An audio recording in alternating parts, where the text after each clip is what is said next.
একটা চা দে তো, দুধ বাড়াই দিস। এই রিমোটটা দে তো, টিভি রিমোটটা দে।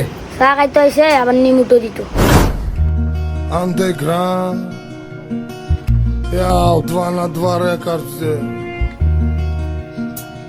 ভাই আমি বই কুতু টাকা দাও। চা খাইয়ে বইছি নিয়ে ন, উঠতাম কে রে ভাই, তুমি আরেক জায়গায় যাই বউ। ভাই একটা চা খাইলে 3 জন টাকা দেবে বইবা নাকি ভাই? চা খাইতে হয়েছে না দোকান খাইতে হয়েছে? দোহানে খাইতাম আইছি, তোমার কইতে হবো নাকি কি খাইতাম আইছি? Sekte w underground, bro. Sadnoi কি রে, চা বানাইলো নাকি দুধ বানাইলো? সব দুধ কাপের মধ্যে রয়ে গেছে গা। আশেপাশে কেউ আসেনি চাই। শালা ও পাগল না আমি পাগল। 10 টাকা তো চা কিনতে আইছো না, পুরো দোকান কিনে লাইছো 10 টাকা দিয়ে। 2 ঘন্টা ধরে একই জায়গায় বইলিছো, কাস্টমার জায়গা দাও না। আমার লাগে যেতে এত সমস্যা, চা আরেকটা দে। তোরটা চা খান লাগতো না, আগের বিলও দিস না তুই অন দেখা। তোরটা চা খান লাগতো না, উঠ উঠ। তোরটা চা খান লাগতো না, যা। দোকানে 5:30 তোরে না দেখি।